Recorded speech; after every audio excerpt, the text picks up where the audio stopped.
The plea across the stars. The galaxy was not at peace. For many years, different alien species lived together, but there were always small fights. Most species believed that if they stayed together in the Galactic Council, they could protect each other.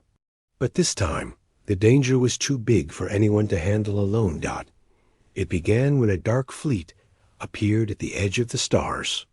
No one knew where it came from. The ships were black and silent, moving like shadows, leaving only destruction behind. Planets that tried to fight were turned to dust. Stations were left floating, empty and cold. Entire cities went silent. The name of the enemy was not important. What mattered was that nothing could stop them. Panic spread through the galaxy. Leaders of the different planets called an emergency meeting. Everyone gathered on the shining world of Vesta Prime. The council hall was packed with beings of every shape and color, small, tall, scaled, or soft-skinned. The main screen showed one thing: the path of destruction growing bigger every day. Ambassador Toma, a short, green-skinned leader from a peaceful world, stood at the center. He spoke with a trembling voice. "We have called on every ally. Our own fleets are broken. We have only one hope left. We must ask Earth for help." A heavy silence followed. Earth was known as a death world, a planet so wild and dangerous that most other species feared it. Humans were strange to many, strong, quick, clever, and unpredictable. They were not cruel, but everyone knew that if Earth went to war, the whole sky would shake. Some council members shook their heads. Others argued that humans would never answer. Earth had not come to council meetings in years. They preferred to watch from far away. "What if they refuse?" asked a furry diplomat from the cold moons of Rin. Or worse, what if their answer brings more trouble? But there was no other choice. The council sent a message through the deepest channels, an official plea for help, signed by every member. The message was clear. The galaxy needs you, Earth. We face destruction. Please send aid. For days, there was no reply. The council waited, growing more desperate as reports arrived: another planet lost, another fleet destroyed. Some members began to lose hope. Maybe Earth would not listen. Maybe the stories about humans were just old legends. Then, just as the council was about to break apart, the answer arrived. The council's main screen flickered. A simple message appeared, written in Earth's language and translated instantly for all to see. Message received. Stand by. Confusion filled the room. Was that all? Some wanted to send another message, but before anyone could move, the warning alarms rang. The sky above Vesta Prime filled with strange signals, unseen frequencies, powerful and clear. One by one, massive ships emerged from the darkness of space.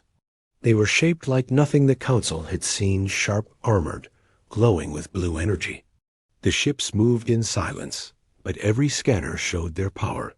Earth's war fleet had arrived. The biggest ship led the way. Its hull was marked with simple letters: humanity's resolve.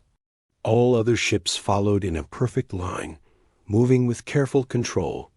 There were no greetings, no banners, no music. Only the silent shadow of steel and energy, blocking out the stars. Ambassador Toma stared at the screen. They came, he whispered. The council watched as the fleet stopped above Vesta Prime.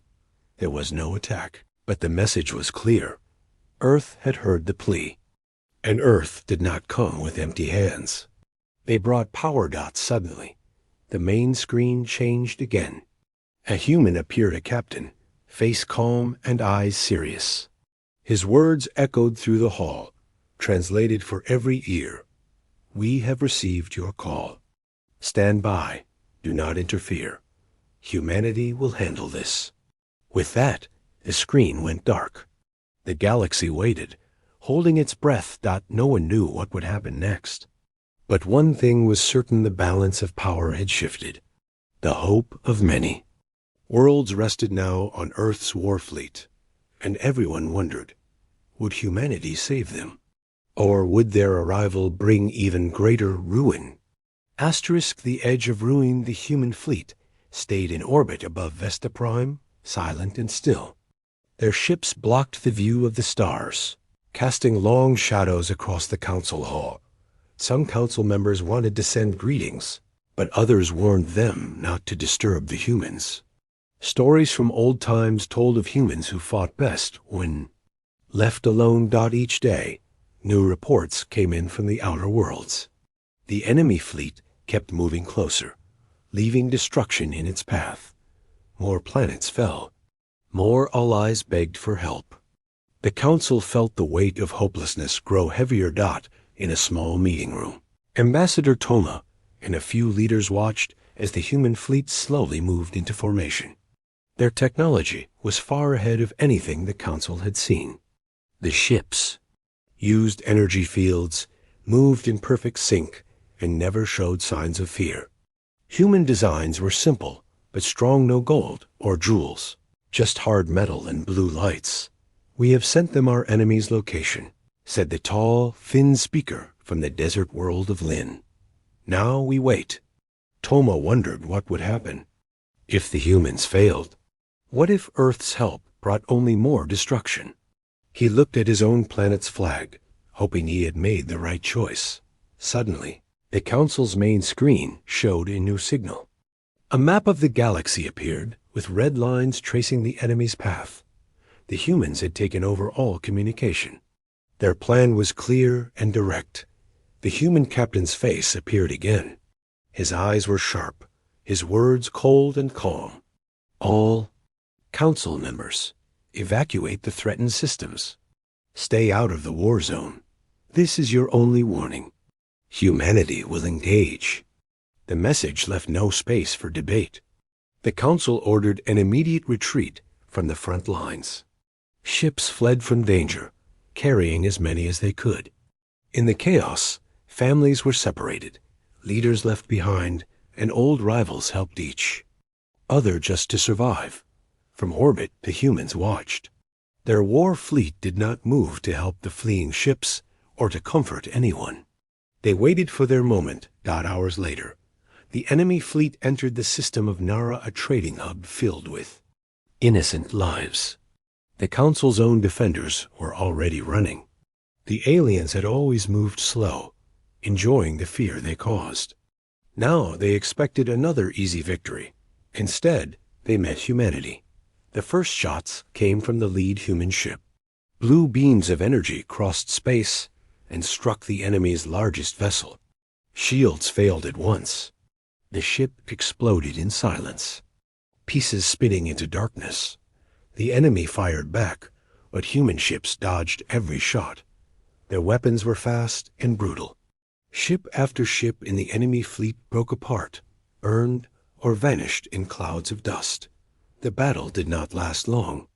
Within minutes, half the enemy fleet was gone. Those who tried to run faced a new threat: small, fast human attack ships that moved like shadows, cutting off every escape. From Vesta Prime, the council watched the battle in shock. They had expected a hard fight, maybe a long war. Instead, they saw humans crush the enemy with speed and power no one had imagined. Thomas' hands shook as he realized what he was seeing. "They are not just helping," he whispered. "They are making a point." As the battle ended, the human captain appeared once more on every screen. His words were simple, system clear, proceed with recovery. The galaxy felt two things: hope for survival and fear of the force they had called. But it was not over yet. Far from Nara, the enemy still had ships left, gathering for a second strike. The war had only begun, and everyone now understood if humanity chose to bring ruin, nothing could stop them.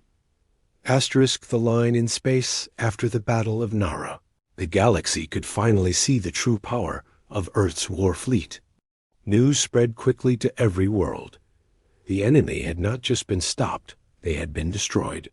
Survivors from Nara sent messages of thanks, but many more messages were filled with fear. Even those who once doubted Earth now whispered about. The human strength dot inside the council hall, leaders gathered again, watching the battle's recordings. The enemy's ships were nothing compared to the firepower of the humans. The blue beams of energy cut through shields and armor. The enemy had no chance to adapt, no time to understand. The council saw, again and again, how human ships moved. Together, protecting one another as if sharing a single mind. Ambassador Thomas stood with his hands behind his back, looking at the map of the stars. The enemy still had forces in the galaxy, gathering near the rim worlds. There were rumors that the enemy was calling for reinforcements from unknown space. Thomas' voice was low as he spoke. If Earth's fleet cannot stop them, no one can. Other council members worried about what would happen next. What if the humans do not stop when the war is won? Asked the small, silver-eyed leader from Doria. What if they see us as weak and turn their weapons on us? No one had an answer. The galaxy now stood between fear of the enemy and fear of their saviors. Back above Vesta Prime, the human fleet began to move again. They received new coordinates this time, not from the council, but from their own scouts. Human technology worked quietly and quickly, scanning for any sign of enemy ships. Within hours, Earth's war fleet found the gathering place of the enemy armada, a dark nebula where lost ships vanished and nothing good survived. The human captain, whose name was not given to the council, prepared his fleet. He sent one more message to the galaxy. Humanity draws the line here. No enemy will pass. The council watched as the human fleet entered the nebula. Their ships seemed to become shadows, lost in the swirling colors and dust. Only the scanners could see the truth. The humans were moving in perfect silence, weapons ready, engines humming at the edge of sound. Inside the nebula, the enemy fleet waited. Their ships were larger this time, reinforced with armor, powered by stolen cores from conquered worlds. Their leaders gave commands, sure that their numbers would overwhelm even the humans. But the first attack came from Earth. The human fleet split into wings, moving through the clouds with perfect timing. Each shot hit its mark. Enemy ships exploded, fire lighting up the darkness.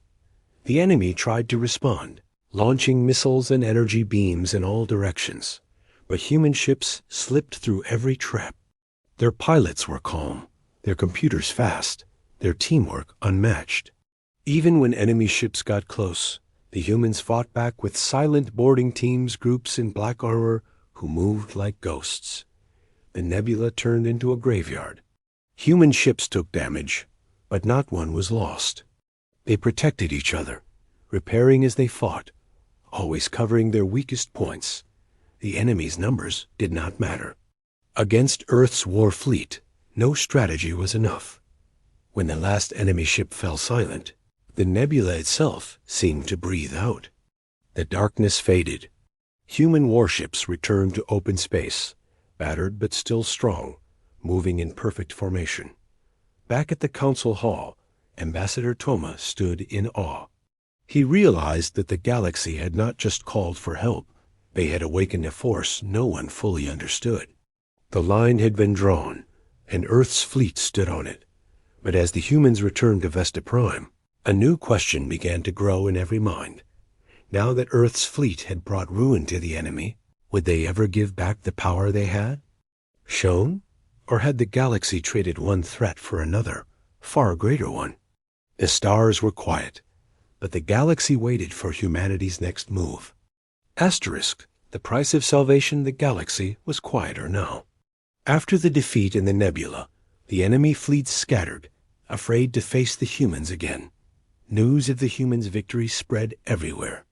Worlds that had lost hope began to rebuild. Refugees returned to homes, families found each other again, and people started to dream of peace. But the council hall on Vesta Prime was not at peace. Inside, the leaders sat together, worried. They knew the enemy was broken, but they did not feel safe.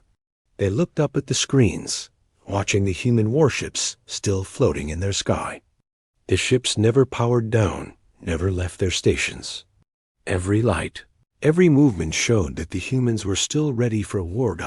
Ambassador Toma walked the wide halls of the council building. He was tired, but he could not rest. Every time he closed his eyes, he saw the blue energy beams and the burning enemy ships. He remembered how quickly Earth's fleet had answered their call, how easily they had brought ruin. Some council members wanted to thank the humans. Others wanted to ask them to leave. A few whispered about trying to control or stop Earth before things went wrong. Toma listened, but said nothing. He understood something they did not. The humans were not guests. They were guardians, or maybe new rulers. One morning, the human captain sent another message. His face looked tired now, a scar running along his jaw. He spoke to all council members at once. The enemy is gone. We will stay to watch for any new threat. Do not try to approach our ships without permission. The price for your safety is simple: let us do our job. The words sent a chill through the council. They realized Earth was not asking for payment. They did not want gold or planets or technology. Their price was control over when and how to use force. Control over who could come near them. In the following days, the council tried to talk to the humans. They sent messages, invitations, even gifts. Each time the reply was the same: thank you, no visitors. No one was allowed on the human ships. No one saw what happened inside. Meanwhile, humans began helping quietly on the surface of Vesta Prime.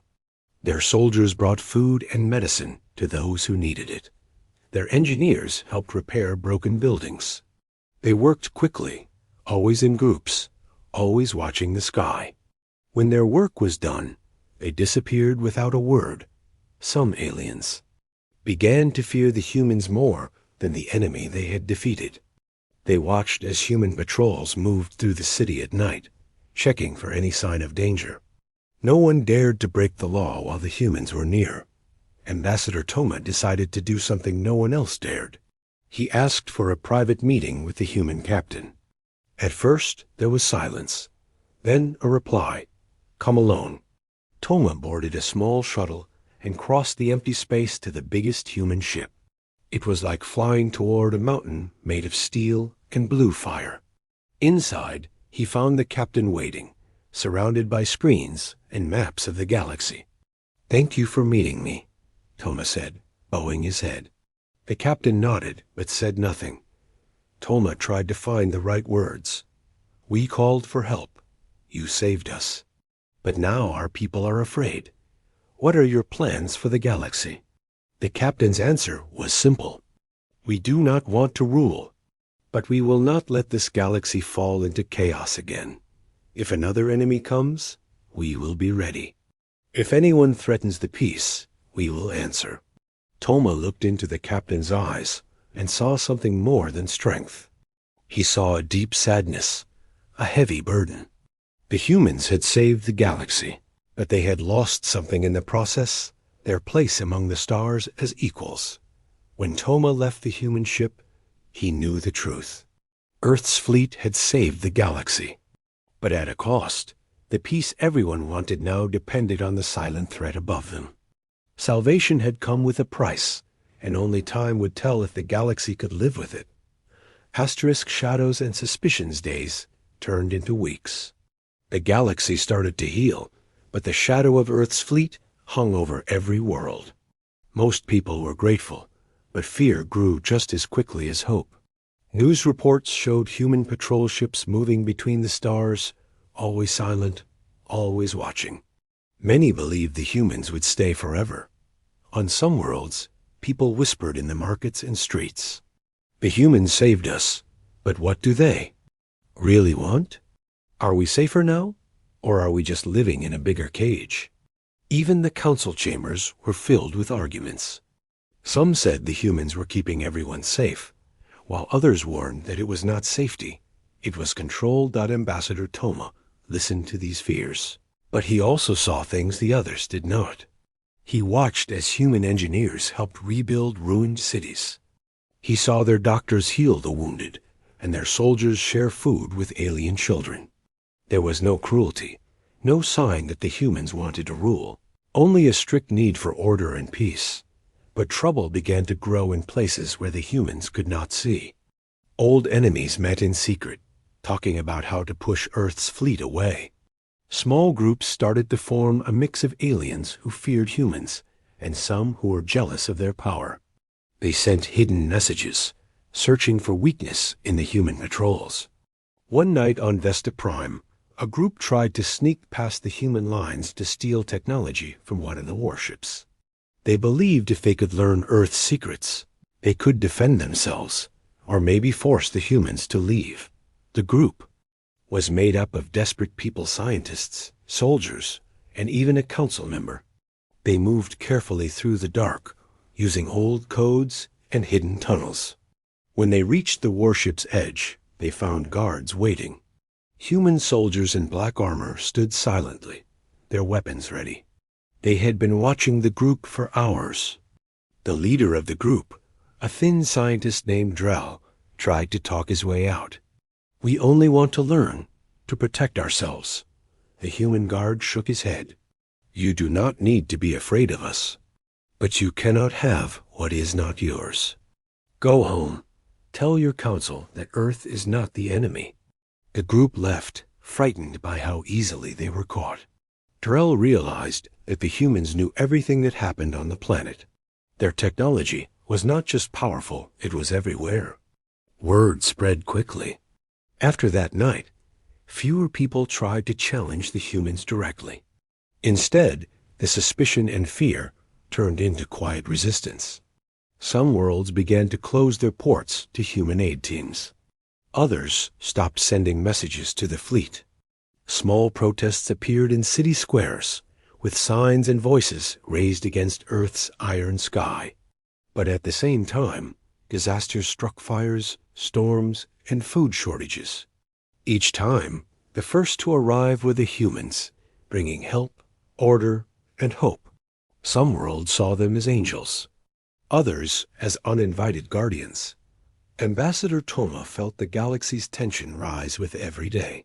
He knew the humans wanted peace, but he also knew they would not leave until they were sure the galaxy could survive on its own. In a secret meeting with the council, Toma spoke carefully. "We called for help." The humans answered, "If we want to be free again, we must learn to stand together, not apart. We must build our own strength, not to fight Earth, but to show we are ready to shape our own future." The council listened. Some agreed, others still doubted. But for the first time, hope was mixed with determination, not just fear. Above, the human fleet continued its silent watch, guarding the stars, waiting for the day the galaxy could prove itself worthy of true freedom once again. The test of unity months passed, and the galaxy slowly changed under Earth's watchful eyes. Some worlds grew stronger with the help of human engineers, scientists, and teachers. Crops flourished where nothing grew before, cities rose from ashes, and diseases disappeared. Earth kept its promise, never taking, only giving, but always on its own terms. But in the background, tension simmered. A council grew restless. They wanted the humans to leave, yet they knew their own forces could not hold the peace. Ambassadors met behind closed doors, searching for a way forward. Some called for patience, others for bold action. One day, news spread of a disaster on a distant colony, a moon called Tyros, home to millions. An explosion tore through a mining station, trapping thousands underground and sending toxic dust into the sky.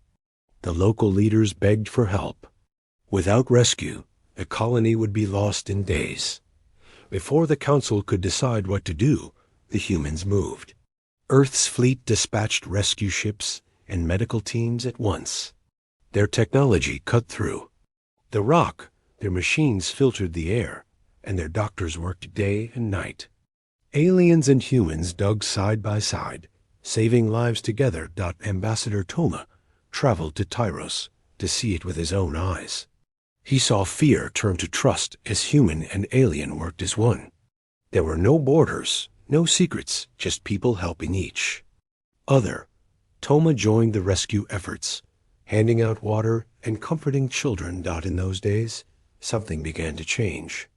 Council members who had once feared the humans saw them differently. The old suspicions faded as they watched Earth's people risk their own lives to save strangers. Human leaders, too, noticed the shift. They saw the galaxy's races learning, growing, becoming more than what they had been. After the crisis, Toma called a meeting with both council and human leaders. They met not in a grand hall, but in a simple camp on Tyros, surrounded by the survivors they had saved. Toma stood and spoke to both sides. We asked for help, and you gave it. But the greatest gift was not your weapons or your ships. It was your example. We have learned to care for each other again. If we wish for freedom, we must earn it together. The human captain nodded. We never wanted to rule. We wanted the galaxy to stand on its own feet, strong enough to protect itself. A silence followed. Then, one by one, council members agreed. It was time for the galaxy to try. Earth's fleet pulled back from some worlds, leaving defense to the new United Council Force, a group made of every species, trained by humans, but led by their own. Human advisors stayed to help, but did not give orders. On Tyros, a monument was built not for Earth's fleet, but for everyone who worked together, human and alien side by side. Across the stars, news spread of this new unity. Old enemies began to speak with each other. Shared training, science, and hope replaced suspicion and fear. But still, Earth's warships watched from afar, silent and patient. They would not abandon the galaxy they had saved. Not yet. Ambassador Toma watched the human ships in the sky and smiled. The galaxy had faced ruin and survived. Now it faced a new test, to build a peace that would last together. The departure of Earth's main warships wasn't met with celebration, but with a deep silence. Across the stars, billions watched the ships vanish into jump space. They had not come to conquer. They had come because someone asked. And now they were gone, leaving behind a galaxy forever changed. But Earth didn't disappear completely. Out on the rim, in the shadow of forgotten systems, a small human outpost remained.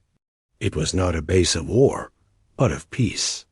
A command center for emergency response. A hub of learning, shared science, and quiet readiness. The humans called it Horizon Point. At Horizon Point, humans worked side by side with aliens, sharing ideas, stories, cultures. Pilots who once feared one another now trained together. Scientists combined technologies from across the stars. Children played in gravity gardens where no world ruled over another.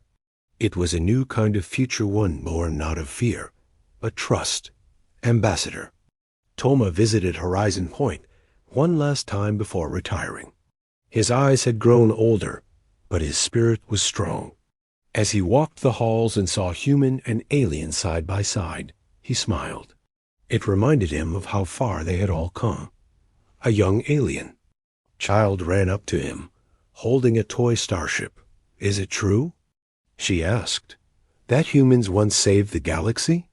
Toma knelt down and looked her in the eyes. Yes, he said softly. They did. But more important, they showed us how to save each other. In the sky above Horizon Point, a single human battleship hung silent, not watching, not threatening, just present. A reminder of the promise made long ago that Earth would not rule the stars, but it would never again let them fall alone.